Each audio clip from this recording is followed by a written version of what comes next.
প্রায় 1,09,00,000 মহিলাদের অ্যাকাউন্টে টাকা ঢুকলেও আপনাদের অ্যাকাউন্টে এখনও পর্যন্ত ঢোকেনি অন্নপূর্ণা ভাণ্ডারের বা অন্নপূর্ণা যোজনার 3,000 টাকা। আপনি জানেন কি এই ছোট্ট সামান্য ভুলেও আপনাদের অ্যাকাউন্টে টাকা আটকে যেতে পারে। অর্থাৎ এই ছোট্ট ভুলটি, সামান্য ভুল, খুব একটা বড় ভুল না, এই ভুলের কারণে আপনাদের অ্যাকাউন্টে টাকা আসা আটকে যেতে পারে।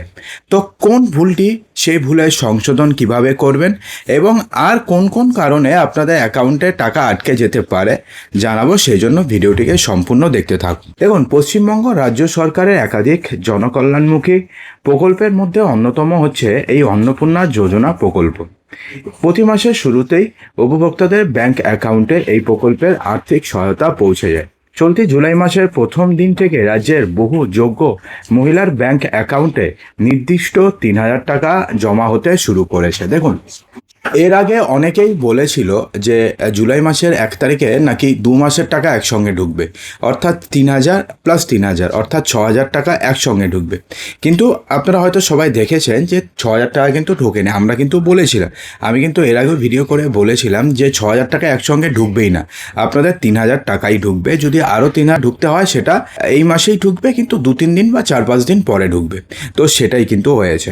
দেখুন, অনেকেই ইতিমধ্যেই নিজেদের মোবাইলে টাকা ঢোকার মেসেজ পেয়ে বসেছেন। তবে মাসের শুরুতে বড় অংশের উপভোক্তাদের মুখে হাসি ফুটলেও বহু যোগ্য মহিলা এখনও পর্যন্ত এই আর্থিক সুবিধা থেকে বঞ্চিত হয়েছেন। দেখুন, জুলাই মাসের প্রথম দিন পার হয়ে যাওয়ার পরেও কেন অন্নপূর্ণা যোজনার টাকা অ্যাকাউন্টে এলো না তা নিয়ে স্বাভাবিকভাবেই বর্তমানে চিন্তার ভাঁজ পড়েছে সাধারণ মহিলাদের কপালে। যদি আপনিও এই বঞ্চনার তালিকায় থাকেন তাহলে সেক্ষেত্রে দেখে নিন কোন ছোট্ট ভুলে আপনাদের সমস্যা হতে পারে। ব্যাংকের লিঙ্ক এবং কেওয়াইসি যাচাই।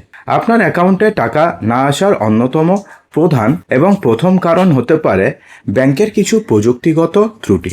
বর্তমান সময়ে যে কোনো সরকারি প্রকল্পের সুবিধা সরাসরি উপভোক্তার ব্যাংক অ্যাকাউন্টে পাঠাতে ডিরেক্ট বেনিফিট ট্রান্সফার অথবা ডিবিটি প্রক্রিয়া ব্যবহার করা হয়। এর জন্য আপনার ব্যাংক অ্যাকাউন্টের সাথে আধার নম্বর যুক্ত থাকা বাধ্যতামূলক এবং অবশ্যই যেন ডিবিটি লিঙ্ক করা থাকে। অবিলম্বে আপনার নিকটবর্তী ব্যাংক শাখায় গিয়ে যোগাযোগ করুন এবং নিশ্চিত করুন যে আপনার অ্যাকাউন্টে আধার সংযোগ অর্থাৎ আধার সিডিং সম্পূর্ণভাবে অর্থাৎ সঠিকভাবে সম্পূর্ণ হয়েছে কি হয়নি। এর পাশাপাশি অত্যন্ত গুরুত্বপূর্ণ বিষয় হচ্ছে নো ইয়োর কাস্টমার অর্থাৎ কেওয়াইসি প্রক্রিয়া। অর্থাৎ সেক্ষেত্রে অনেক সময় অর্থাৎ 2 বছর কিংবা 3 বছরের বেশি সময় ধরে আপনাদের অ্যাকাউন্ট যদি নর্মালি পড়ে থাকে, আপনারা কোনো টাকা জমাও করেননি এবং কোনো টাকা আপনারা তোলেও নেননি, তাহলে সেই অ্যাকাউন্টগুলো না ডরমেন্ট অথবা ইনঅ্যাক্টিভ হয়ে যায়। তাই ব্যাংকে গিয়ে কেওয়াইসি ফর্ম জমা দিয়ে অ্যাকাউন্টটিকে সম্পূর্ণ সচল অথবা অ্যাক্টিভ করে নিন, যাতে সরকারি অনুদান ঢুকতে কোনো বাধা না থাকে। ঠিক আছে, তো এটা গেল হচ্ছে একটা কারণ। আরেকটা কারণ হচ্ছে পোর্টালের মাধ্যমে স্ট্যাটাস চেক অনেকে করছেন না এবং অনেকে রয়েছেন যারা স্ট্যাটাস চেক করতে পারছেন না। দেখুন, স্ট্যাটাস চেকের ব্যাপারটা না, এটা অফলাইনে যদি আপনি ফর্ম ফিল আপ করে থাকেন তাহলে অফলাইনে ফর্ম ফিল আপ করলে পরে স্ট্যাটাস চেক করতে সমস্যা হচ্ছে। যখন আপনি আপনার যে নম্বর দিয়ে আপনি অ্যাপ্লিকেশন অ্যাপ্লাই করেছেন সেই নম্বর দিয়ে যখনই আপনি নাম্বার দেবেন, ডিস্ট্রিক্ট দিচ্ছেন, ক্যাপচা কোড দিচ্ছেন, তখনই সেটা না আপনাকে অ্যাপ্লিকেশন করতে নিয়ে যাচ্ছে, অর্থাৎ নতুন করে আপনাকে অ্যাপ্লিকেশনের জন্য নিয়ে যাচ্ছে। অর্থাৎ সেক্ষেত্রে যদি আপনারা অফলাইনে যদি আপনারা আবেদন করে থাকেন সেক্ষেত্রে স্ট্যাটাস চেক করতে সমস্যা হচ্ছে, কিন্তু যদি আপনি অনলাইনে অ্যাপ্লিকেশন করে থাকেন তাহলে কিন্তু স্ট্যাটাস চেক হয়ে আছে। দেখুন, স্ট্যাটাস চেক যদি আপনি করতে চান এবং সেক্ষেত্রে যদি আপনি আবেদনটিকে অনুমোদিত অর্থাৎ অ্যাপ্রুভড যদি আপনি দেখতে পারেন, তবে বুঝবেন যে টাকা পেতে কোনো আইনি সমস্যা নেই, কেবলমাত্র সময়ের অপেক্ষা। কিন্তু যদি কোনো প্রকারের ত্রুটি থাকে অথবা যদি রিজেকশনের বার্তা থাকে, তবে বুঝতে হবে যে আপনার ফর্মে কোনো ভুল ছিল যা অবিলম্বে সংশোধন করা দরকার। তো এখন ব্যাপারটি হচ্ছে, ধরুন দেখলেন যে আপনার ফর্মটি রিজেক্ট হয়ে গেছে, তাহলে আপনি কি করবেন? দেখুন, তাহলে কি আপনাদের কিছু করার নেই? তাহলে আপনাকে কী করতে হবে?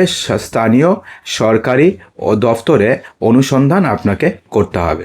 অনলাইনে স্থিতি পরীক্ষা করার পরেও যদি সমস্যার সঠিক কারণ আপনি খুঁজে না পান, তবে আপনাকে সশরীরে প্রশাসনিক দফতরে যোগাযোগ করতে হবে।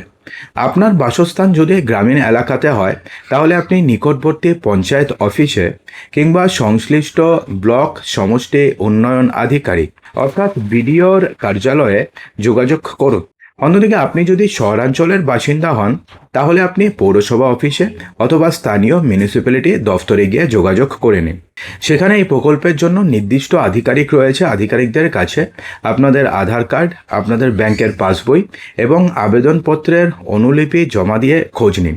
অনেক সময় নথিপত্র আপলোড করার সময় বা প্রশাসনিক স্তরে ডেটা এন্ট্রি করার সময় ছোটোখাটো ভুল ত্রুটি হয়ে যায়, যা এই অফিসগুলিতে গেলে পরে খুব সহজেই সেগুলোকে সংশোধন করে দেবে এবং আপনাদের টাকা এই পরবর্তীকালে যখন আবার টাকা পাঠানো হবে তখন আপনি পেয়ে যাবেন। দেখুন, এটা মানে কিন্তু শেষ নয়, অর্থাৎ আপনাদের অ্যাকাউন্টে টাকা ঢুকলো না, আপনি ভাবলেন যে সব শেষ হয়ে গেল, তেমনটা কিন্তু নয়। আর টাকা কিন্তু এই মাসে আবার পাঠানো হবে।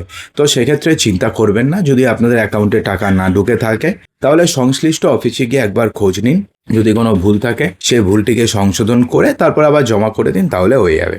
দেখুন, পরবর্তী প্রক্রিয়া এবং কি হতে পারে এবং আপনাকে কি করতে হবে। সমস্ত নথিপত্র এবং ব্যাংকের দিক থেকে যদি আপনি নিশ্চিত থাকেন যে কোনো প্রকারের ভুল নেই, তবে আপনাকে কিছুটা হলেও ধৈর্য ধরতে হবে। সরকারি প্রক্রিয়া রিলিজ প্রসেস অনেক সময় কয়েকটি ধাপে সম্পূর্ণ হয়। সমস্ত উপভোক্তার অ্যাকাউন্টে একই সঙ্গে একই দিনে টাকা পাঠানো প্রযুক্তিগত কারণে অনেক সময় সম্ভব হয় না। জেলা ভিত্তিক অথবা ব্লক ভিত্তিক ধাপে ধাপে এই অর্থ ছাড়ার প্রক্রিয়া বা পেমেন্ট সাইকেল চলতে থাকে।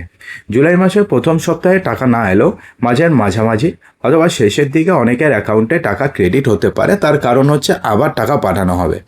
এই মাসে আবার 15 থেকে 16 তারিখের মধ্যে আরও একটি কিস্তিতে টাকা পাঠানো হবে, সেই সময় আপনি টাকা পেয়ে যাবেন। তো সেই জন্য সরকারি বিজ্ঞপ্তির দিকে আপনাকে অবশ্যই নজর রাখতে হবে। তো বন্ধুরা, আশা করব যে ভিডিওটিতে আপনাদের সমস্ত কিছু সঠিকভাবে বোঝাতে পেরেছি। যদি ভিডিওটি ভালো লেগে থাকে তো লাইক করবেন, বন্ধুদের মাঝে প্রচুর শেয়ার করবেন এবং চ্যানেলটিকে সাবস্ক্রাইব অবশ্যই করবেন।